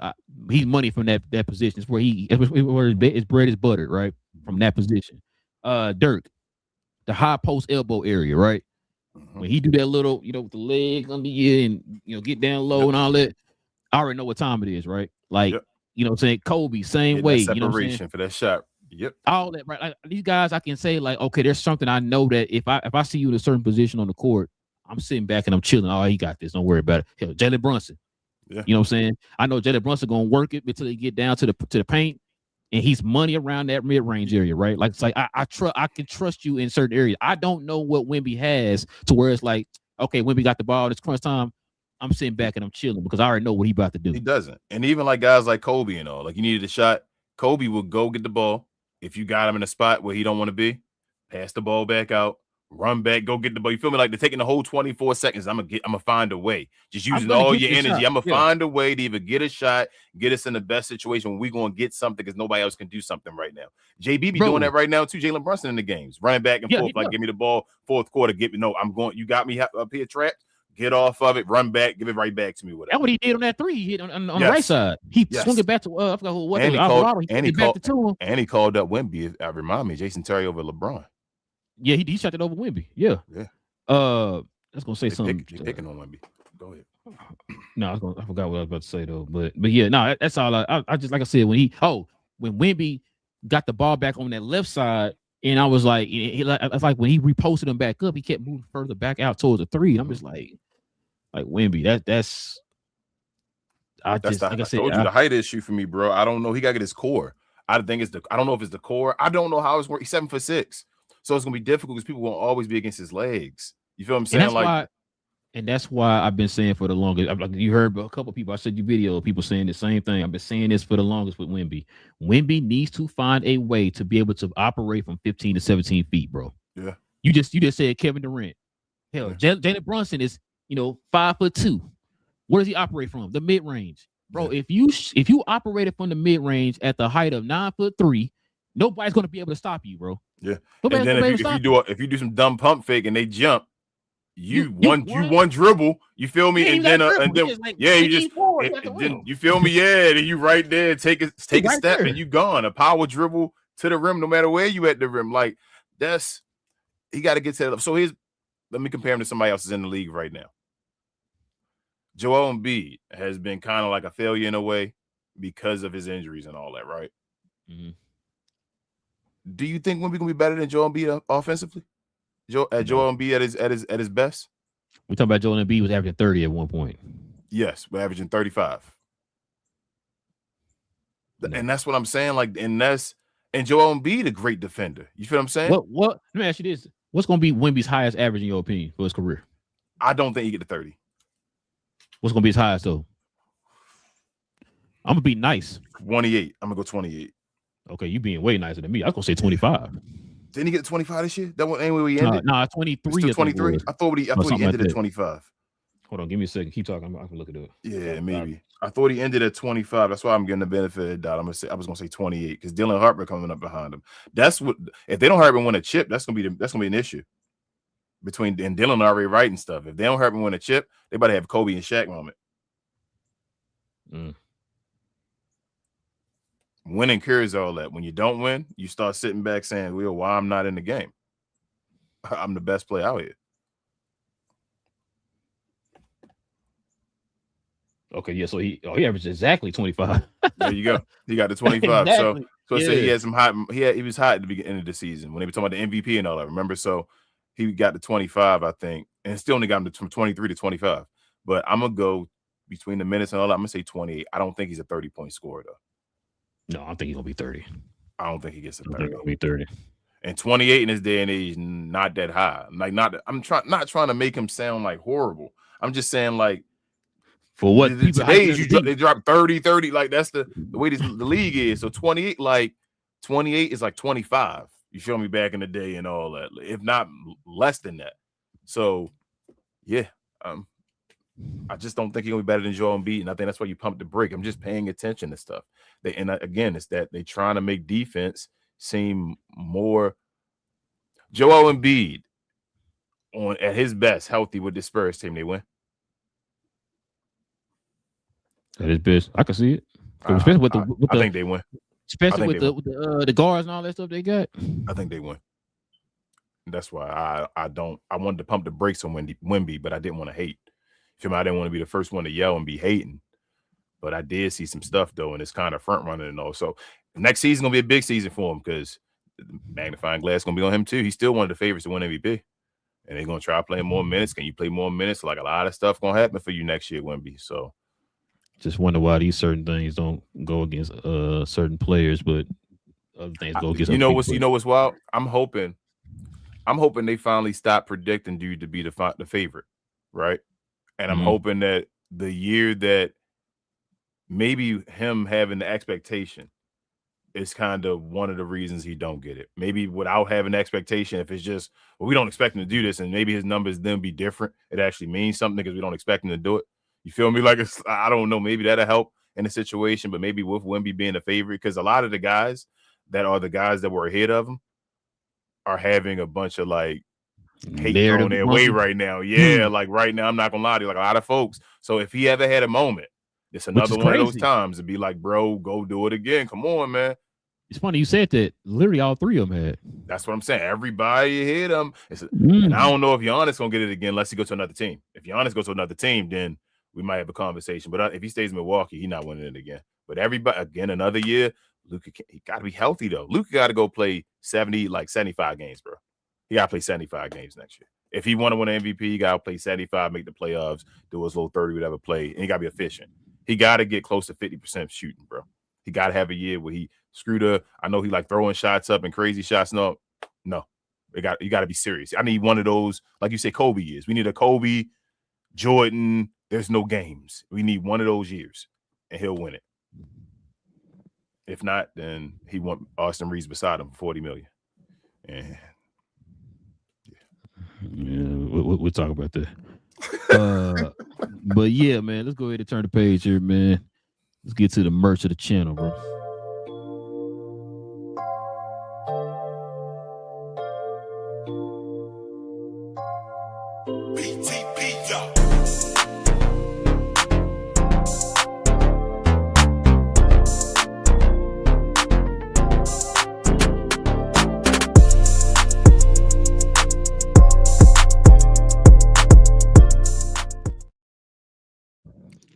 Yes, sir. Listen, ladies and gentlemen, if you guys are interested in the merch of the channel like the one I have on here, the 2K CNC shirt, cap and crown, NBA 2K t-shirt, theme shirt, I should say.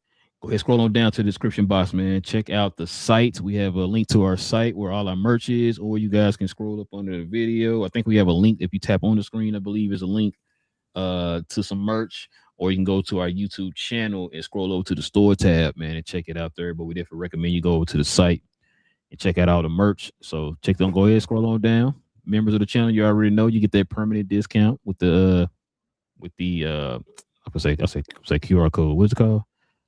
With the promo code. Thank you, promo code. Use the promo code. You get a permanent discount for whatever merch that you guys and ladies cop on the site. So go ahead, scroll on down there to the description box. Click on that link and check them out, y'all. All right, King, let's go ahead and turn the page. Get to the questions and comments, man. We call it afternoon.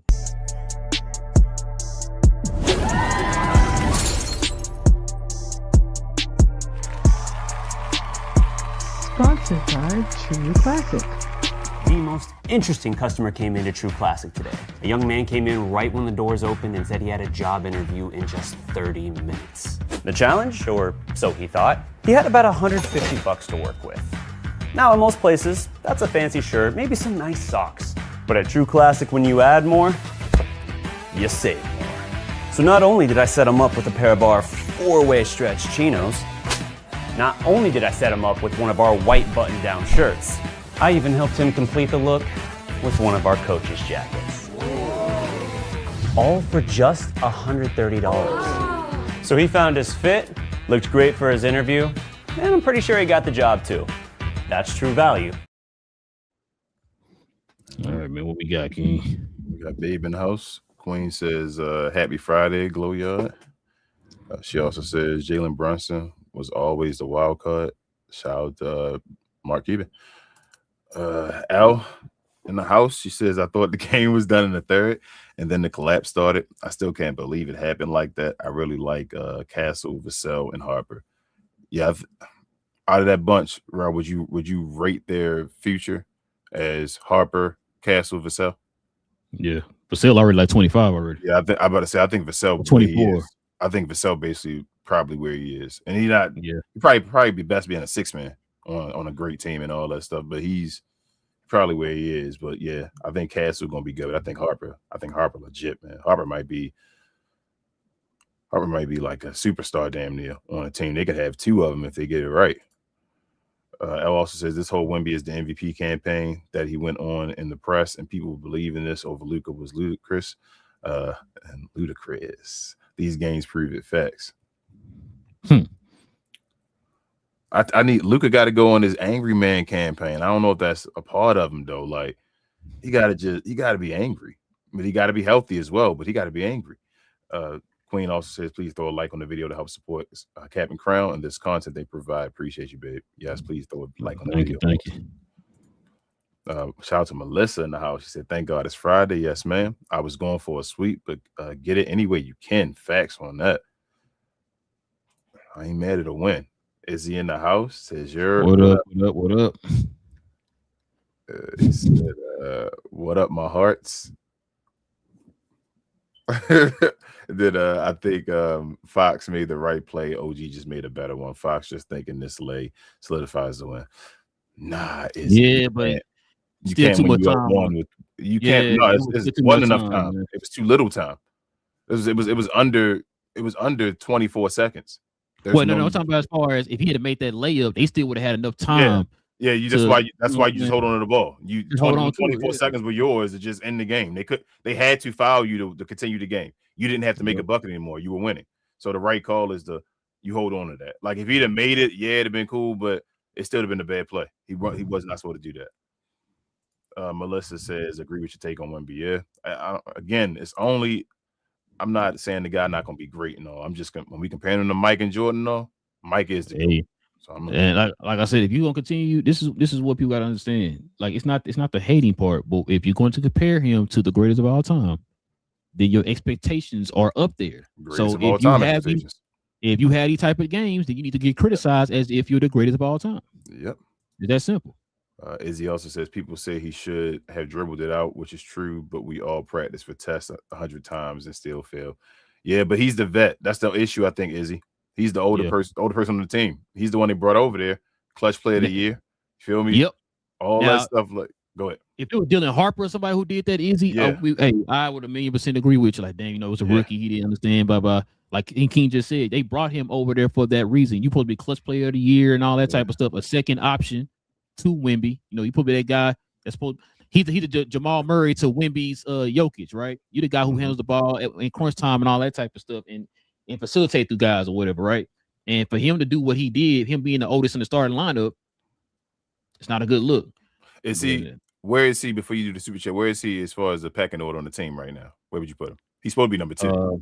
He's supposed to be, but he shouldn't even be in the start. He shouldn't even be finishing the games. Be honest with you, he should be doing. Damn. So you say he like 6th best player on the team right now? Would you take him over Dylan Harper? That's a no. No. Well, of course, Wemby's a given. Dylan Harper. Castle. No. Vassell. No. Shoot, would you take him over? Yeah, it's a toss-up right now. Him and Calvin Johnson, right? Yeah, you know what I'm saying? Yeah. Like, I take him over Calvin. He's probably the 5th best player for all that money he's making. That's the issue. Like, Logan with the $5 dough. No, appreciate you, man. He says, I still can't believe Luka went down in the MVP voting after he averaged 40 for a month and won Player of the Month award. Yeah. He's won multiple Player of the Month awards, Logan, and didn't win it. So that's unbelievable. And like I said, man, this is why whenever I listen to that guy, Ross, I've been listening to so much stuff during the day. You know what I'm saying? That's how I kind of keep up with a lot of the news stuff going around the league and stuff. When that guy mentioned that, he said, man, I don't understand why nowadays things are so heavily based off of narratives. They build up this thing, and then that's how we determine who a person is and who win awards and all that type of stuff. He said, I said, man, this man preaching. We've been saying this for the longest. Like I said, for example, we talking about Wemby and Jordan. I keep telling folks, a lot of young folks don't know this. Jordan was not considered in the GOAT conversation until after he won his 2nd championship. Yeah.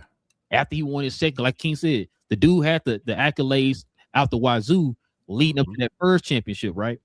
They were like, okay, he's shown that he can do it again. Dream team, Mike. Yeah, you know what I'm saying? And so once he did it again, that's when he was really in that conversation. Like, yo, this dude could be the greatest of all time after winning 2 championships. Not on his first year, getting 30 points a game and all that type of stuff. The Bulls, people didn't think the Bulls were that great.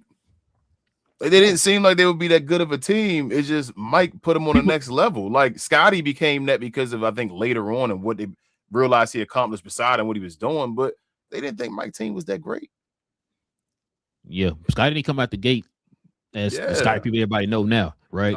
It took him like 3 or 4 years. As a matter of fact, I think he had his first All-Star game his 4th year, I believe. Yeah, and his first All-Star game, Jordan went to the conference finals. Yeah, so I was gonna say something else with that, but yeah, bro. Like I said, excuse me. Yeah, narrative is what's killing this game, man, and I hate it. I really do. which is why you try to encourage people, man, to watch it for themselves. Don't have somebody tell you and you just go by that. Go watch it. Facts. Izzy says Wemby is young, year 3 in the finals already. This is vetting process. He'll be fine. Yeah, he'll be fine. He also says Jordan was getting his ass for the first couple of years in the league till he figured it out. Wemby will be fine. That's where I be saying, y'all don't. I gotta. This is. Y'all be saying that stuff because y'all hear stuff like Jordan got his butt whipped by the Pistons or something like that, or they were beating him on the floor, beating him up on the floor. So you think he was getting? Nah, this ain't what Jordan was doing. Again, I would tell folks, Jordan, Kobe Bryant MVP numbers was Jordan rookie numbers. That was rookie out the year. I mean, out of the gate. Jordan damn near averaged 30 his rookie year, almost 30 on 50% shooting his rookie year. His second year, he only put up 22 points because he was on a minutes restriction, only played a couple games because of broken foot. Yeah, and still came back in the playoffs and put up numbers. Nah, Izzy. Jordan was another level in the playoffs than he would. Again, Jordan is not only the #1 points per game guy in the regular season, right, Izzy? Michael Jordan is the #1 points per game guy in the playoffs as well. This ain't we gotta.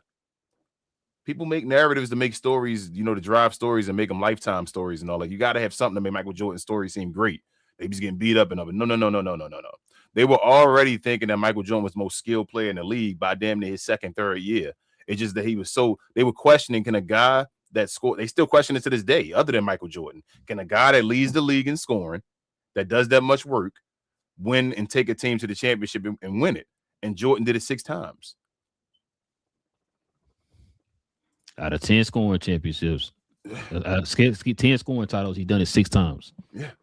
Izzy says year 3. He's still a kid leading a professional team in a country that's not his. How many of people can say they ever done that or have a chance? I mean, you saying facts, Izzy. I don't think nobody arguing with you. As we said, we compare him to Jordan.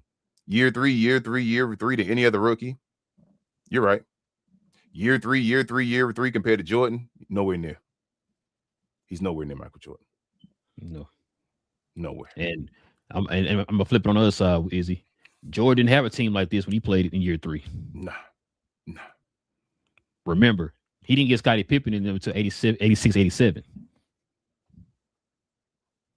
Was that even in 86, 87, Scottie Pippen still weren't Scottie Pippen yet. Was that Jordan first? Was that Jordan first MVP? Year 3? Was that 87? I think he was. I think that was his first MVP. It wasn't his. No, 85. It might be 86. That's what I'm saying. That's what I said. I think that was his first MVP by that point. Yeah. Obviously, he was older because he played in college and all that stuff. Izzy, we know that, but I'm just saying, year 3.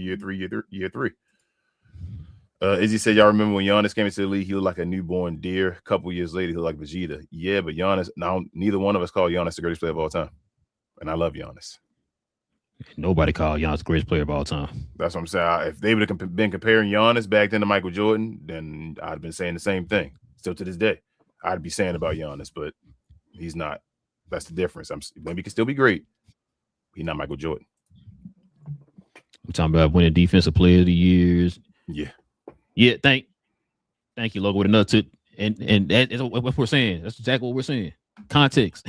Spurs have had top 5 picks for the last 4 years. Thank you, Logan. Just like OKC in them. That's what we said. That's what we're saying. If Jordan had that team with Cassell and all them, bruh, he would have been won something. Yeah, like it's a difference. Like Wemby and them were losing to still get, and same thing with Shea, to get higher picks. Certain people don't get the benefit of doing that. And yes, people have said Wemby the GOAT. Is he? They call him the GOAT already. That's comparing him to Jordan and all those guys. If they the GOAT. Hakeem, they say he's better than Kareem. Let's not even go to Jordan. Bro, they said he better than Kareem, Jordan, and maybe they said he's better than LeBron his first few years. Yeah, so if he doing that, he better than all those guys. Yeah, already called the dude. They already called him the GOAT, which is why I was saying a minute ago. If you're gonna put that guy up there with those type of expectations, he moving a certain way right now, then guess what? You're gonna get criticized like one of those guys. Because if Jordan or anybody like that, LeBron failed in 2011, what they do? They murdered him. So if you have the biggest choke game in the history of the finals, you need to get criticized for that. And none of those part of the reason why they came back. And none of those players that we named, those GOAT players, had as good of a team as Wemby had at 22. No. None of those players. I'll read it. I see it. Oh, yeah. And he said that's insane. And also, that's what we were saying. Unfair to Wemby. I think people are looking at potential. Yeah, that's what we were saying a little earlier, Izzy. It's about that P word they keep yelling. I'm like, bro, you got to stop. Let Wemby play out his career and become Wemby. Let it, like, easy. Listen. Like, I can read off Jordan's accolades before he even got his first championship. Before he even stepped foot in the final, I can read off his accolades. Mm-hmm. Michael Jordan, before he got a championship, was already had Hall of Fame career before his first championship. Listen to that. You see, Luka's numbers and all that stuff right now without the MVPs and all that. Just imagine that with MVPs and Defensive Player of the Years and all that stuff. Before stepping foot in the finals, he was already a Hall of Famer. It's just that everything else after that was just icing on top of icing on top of icing on top of icing. You know how you get that corner piece of the cake. His icing was just running off rings. He waited and said, "Now it's just time." The dude literally had a Hall of Fame career. Can you say right now Wemby's a Hall of Famer? Right now, Hell no. not talking about potential. We're not talking about that. We're talking about right now. If you stop his career right now, is he a Hall of Famer? No, he nowhere near it. Before Jordan got to the finals, he already had a Hall of Fame career. Mm-hmm. That people today who are like just regular guys will kill for. You know what I'm saying? Mm-hmm. Well, let me read. Logan with $2 dono. He says, like, imagine if Luka inherited the Boston team. Yeah, which I've been saying for the longest, Logan. You been hearing me say on the show. I've been saying this for the longest. I never understood why it's cool, right? Luka, the one time Luka had a team that can be comparable to other teams who had those great teams that finally got to the finals. We saw what happened or whatever, right? It's the finals in less than half a year. Exactly. Like we saw what happened, which is why I've been screaming for the longest. It's not fair that Luka got to carry this pen in his mouse to the playoffs every year. If he don't make it, then he's a failure. But everybody else can have stacked teams, and they looked at it as like, oh my God, they're just doing so much. Like I said, no hate on Wemby, but it took you finally 3 years to have, like Logan said, a bunch of top 5 picks around you for you to get to this point. Yeah. Like, you know what I'm saying? So I keep telling folks, Luka, if it had been a play-in, we'd have been a play-in that first year. We tanked in the middle of the season. Tanked in the middle of the season. It's when they end up getting Porzingis, and they didn't play him for that season. They didn't play him for that second half of the season. Remember, they kept him out until the next season or whatever. And I think we still ended up the 11th seed. We'd have been in the play-in if it had been a play-in that year. I think it was like the 8th seed or something like that. That's what I'm saying. We were fighting for the 8th seed before KP. When we got rid of him, I think we ended up being the 11th seed when it was all said and done. Izzy says, "Who's better, Brunson or Luka?" I mean, I'm not gonna sit in a moment. Izzy, Brunson, my dude, he's not better than Luka. Again, context. What we just said earlier. Jalen Brunson went to a team, right, with getting paid less money, where he should have been getting less money on the Mavericks, which had money to go and buy the rest of the team around him. OG Anunoby, a Mikal Bridges, a Karl Anthony Towns. All those guys is around him that he got to be with all that money and all. Luka ain't got to play with that yet. So it's just circumstance. Izzy said, I watched too much Dr. Umar to like Luka. He got the complexion for the protection, LOL. Izzy, so hold up. I ain't mad at you, Izzy, man. Sometimes I always said I wish I wasn't I wasn't a Maverick fan. I was liking Luka because I understand folks like this. They look for the great white hope. We understand that, but at the same time, no, Luka legit, man. Like Luka legit. I've been watching this game for a while, man, and it's a certain white guys that I'm like, bro, they really legit. Luka legit, man. There's nobody in the league better than Luka offensively. Nobody. And he also says, I don't see the Luka hype, y'all. I'm sorry. I'll help you hype. I was gonna say, Izzy, I don't know how you don't see the hype when you saw what he did to your team. That's what I'm saying. I think people just hate. I think people just hate. They don't realize, Izzy, Luka not usually the favorite, when he usually in the playoffs. That same situation we just saying where his team not good and all that stuff. He's still beating 60-win teams and all that, 50-win teams and all that when he make it to the playoffs. He's still the second leading scorer in the playoffs, right? Like I said, behind Michael Jordan. He still done been to a finals already, a few conference finals already. He only 27. He ain't 28 yet when Jordan won their championships. He averaging what? Gave you years of 36, 9, and 8 on 48% shooting. Like, I'm like, how you don't see the hype? Nah, you good. He said, what about the other side of the ball? Bro, he's just defense. He has deficiencies on defense, but he's not the only player. That's my why do we keep yelling about the other side of the ball with Luka? Wemby getting attacked right now in the finals. Other side of the ball, do we care about that? SGA was able to get there. Other side of the ball, we see he do what he do. What's his name? Joker. Other side of the ball. Jalen Brunson, not saying it's a great defender. He's just asking about him. Why is it just with Luka that is like that we other side of the ball? Out? Yeah, like it's like other side of the ball because it's Luka and all. It's like I don't like him, so Jalen, side yes. of the ball. Shea, yes. Yeah. Jokic, yes. Jokic, Luka, yeah. whoa. That's fine. Two sides of the ball. Like, wait, what? Luka, there's two sides of the ball for this. I'm like, I don't. Only that's the only person that applies to. No. Dirk done won. Steve Nash done won. You feel what I'm saying? Yeah. Like all those guys done won. James Harden done won. Luka, no. Other side of the ball. Other side of the ball for Luka, man. He got to be the greatest defender there is for him. So I don't get that. But it is what it is. He also said, "Real chill, I'll take it easy on my team." And no, listen, I like Minnesota, man. But it's like, come on, we gotta. And then how do you not see the hype when you literally saw it front row? Like, you know what I mean? Then Izzy said, "My last comment, King sounds like the rapper GLC from Chicago." Oh man, it's pressure. I've been working this grave shift. And I ain't made. I wish I could. Buy me a spaceship. I'm with you, Izzy. I'm with you. But no, man. Listen, that was the good Kanye. Listen, man. Definitely appreciate y'all, man. Rocking with your boys for another one, man. We do this, like I said, if you're new to the channel, we do this every Monday, Wednesday, and Friday. So we'll be back here on Monday. Is the series over with Monday, King? By Monday? I'm not sure, bro. Hold on. Do they play? Wait, what's today? You know, they play Saturday. Times? Yeah, they play Saturday. So they play. If they win, they'll play again Monday, right? I don't know, bro. Hold on. No. I think they play Tuesday. Okay, well, either way, it's we be doing a show before then. So I don't know, man. I don't know. Damn, they do it on Tuesday and they do it on Wednesday. Okay. He said you look like Phil dude from DC and all. That's funny.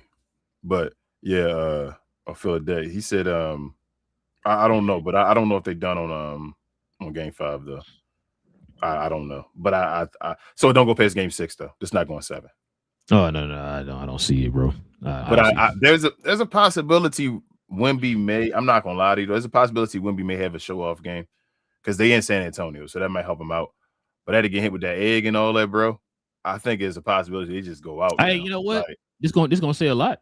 Yeah, because I had to get hit with. I'm not gonna lie to you. If Wemby come out here and have a trash game, I'm gonna have that question about that organ in your chest a little bit, like.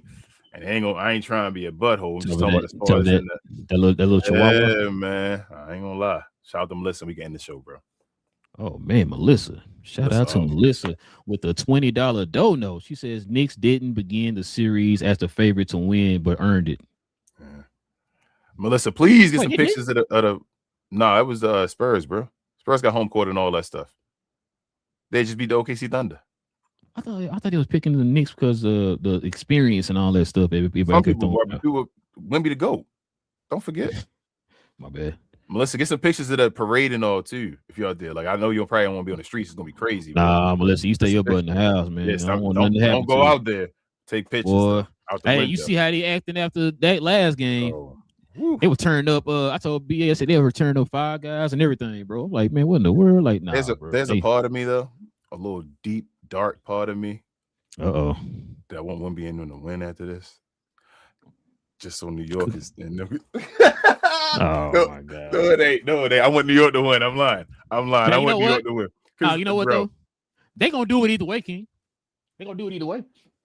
Yeah, you're right. Either they gonna do it either way. Yeah. But I want New York to get the monkey off their back though. It's been long enough that they can stop playing and all that because they're gonna live up this championship for another 50 years. Bro, you saying that because you want to see what happens to Becky Hammond, bro. That's all you saying that for. Nah, Becky ain't gonna say nothing, bro. Ain't gonna just no, ain't that. You know what the internet about to do. Matter of fact, I seen people posting. Internet going cook. Folks already posting like, "Ooh, I can't wait to see what get to Becky Hammond after this series." I'm like, God, dang, he already did on that like this. This didn't exist. He already saving tweets like, yeah, save that. All right, like yeah, like bro, come on, man.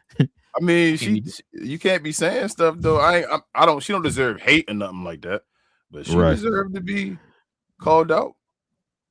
Hey, if she come out and apologize or whatever, then okay. Because like, hey, the way she gave that answer before the series, it sounded like I said what I said type thing. Okay, if you said what you said, then the people had a right to. Did she have to say the quote in the first place? No, it's about in the first place. Did she have to say the quote about Jalen Brunson? Did she have to say it? Not really. No, she didn't. She chose to say it, right? So people get to choose to say something back to you. That's what I'm saying. Like, you play stupid games, you get stupid prizes. Same thing with Wemby and all. You pushing guys, you pushing Jalen Brunson, you in New York, bro. That's why I hate the hot take. I call it the hot take era, bro. I hate it, bro. Because like you always say all the time, if you're gonna be bold enough to put that take out there, bro, then you gotta stand on your take. So when people come at you or whatever, like don't play victim or hide or whatever, bro. You said that, Jordan the worst player you ever seen in your life. Then okay, if Jordan go out here and do this and prove you wrong, come out there with that same energy, be like, man, I was wrong. I said this.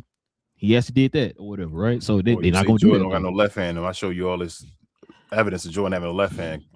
Right. Still crazy stuff. But yeah, bro, that's it, man.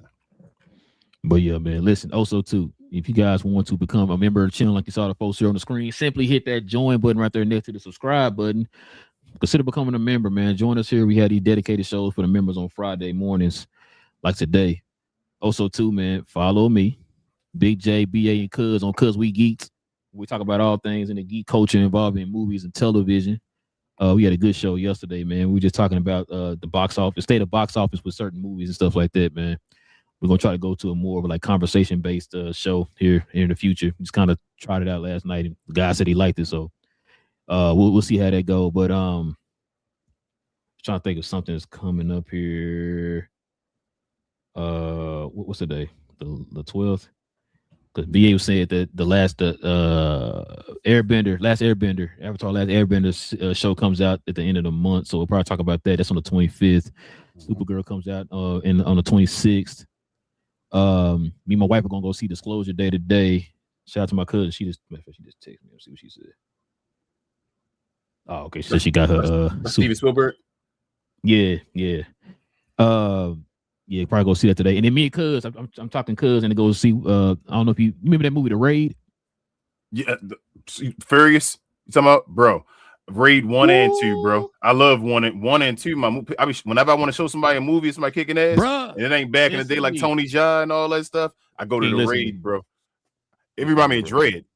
It's like I feel like Dread got inspiration from there, from the Raid. He did. Okay, he did. With the whole like apartment and all that. Yeah. Got it from Raid.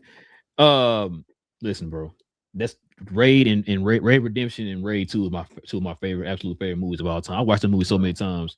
I saw Raid 2 in the movie theater, bro, with a bunch of other people. Mm-hmm. Both was in there hyped as we watching a boxing match, bro. That's how hyped it was in there for that movie. I love that movie too, bro. So when I seen the trailers for this and they said it's gonna make us a Raid, so I ain't got what's the rest of the trailer. You sold me already. Yeah. I'm going to watch it. So me and Cuz go try to see that on Sunday afternoon when I get off work. So let me know what you think, bro. I'm gonna watch it too. Yeah, I gotta see that movie. I already said it got 100% already on Rotten Tomatoes. So I can believe it though. Some movies, they hype up and all, but they say attached to the Raid. No, I'm like, yeah. And a lot of the guys in the movies from the Raid movies, so y'all work together and stuff. Mm-hmm.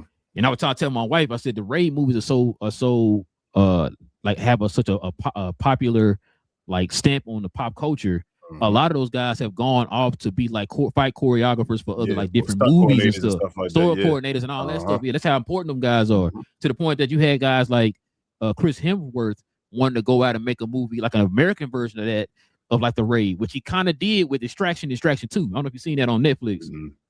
Bro, go watch it. Okay, so watch it, bro. Bro, I seen both of them movies so many times. Like I like that like kind of gritty. Mm-hmm. It's like action that tells a story.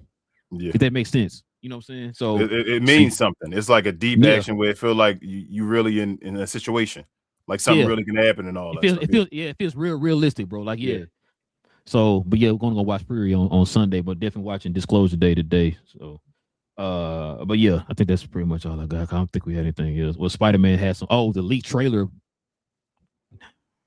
I got peer pressured and bullied into watching the leaked trailer online because they want to talk about it on Tuesday. So we'll talk about the Spider-Man brand new day, new trailer leaked, which it was fire. I'm not gonna lie, but I kind of want to wait. But they want to talk about it on Tuesday, so we're gonna talk about that on Tuesday as well. So, like I said, we talk about all that stuff over there on that channel, y'all. So follow us over there on Cuz We Geek. We have shows every Tuesday evening and Saturday morning. All right, King, anything else I'm forgetting? Share, and more share. Before I get to the rest of stuff, a couple shout outs. First and foremost, I want to send a special happy birthday to my son Apollo today. He turned 15. So happy birthday to him. Secondly, happy birthday to our guy BA. The day he old man. He turned the big 4-0 today. Yeah, he turned the big 4-0 today. So shout out to BA. And lastly, no Harrison Barnes.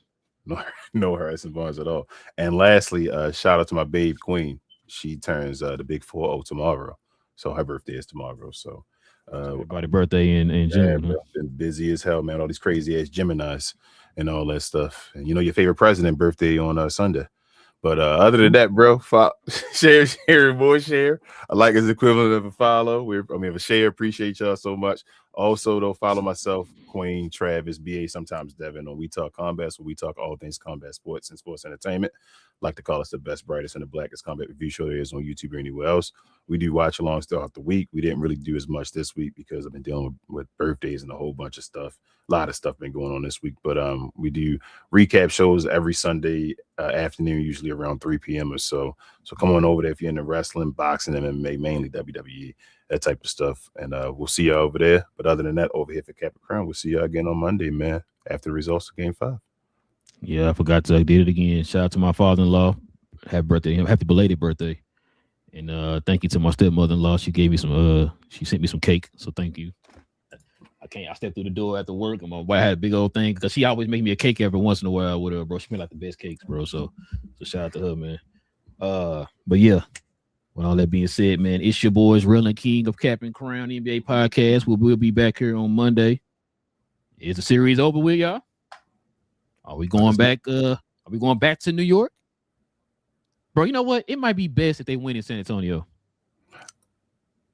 Don't do it, bro. Nah. Are you talking about New York winning San Antonio? Yes. Yeah, because it's going to be, I hope they're not thinking about wanting to do it for the people as far as doing that. Just go get it done in San Antonio, bro. Yeah, because it'd be safer for San Antonio people, bro. Just winning in San Antonio, then people can go home safely, bro. I don't know where the hell San Antonio going to live at Madison Square Garden for a night. Cause you see, they even jumped their bus. Remember that? Yep. Yeah, bro. Just winning in San Antonio, let them folks go home safely, bro. Cause it's ridiculous, man. But yeah, but like I said, man. With all that being said, man, we'll be back here on Monday, y'all. Same cap time, same Crown channel. No cap. Cap and Crown, man. Yeah, bro. It's gonna get violent out there in the street. Melissa, stay your butt at the house and order Domino's.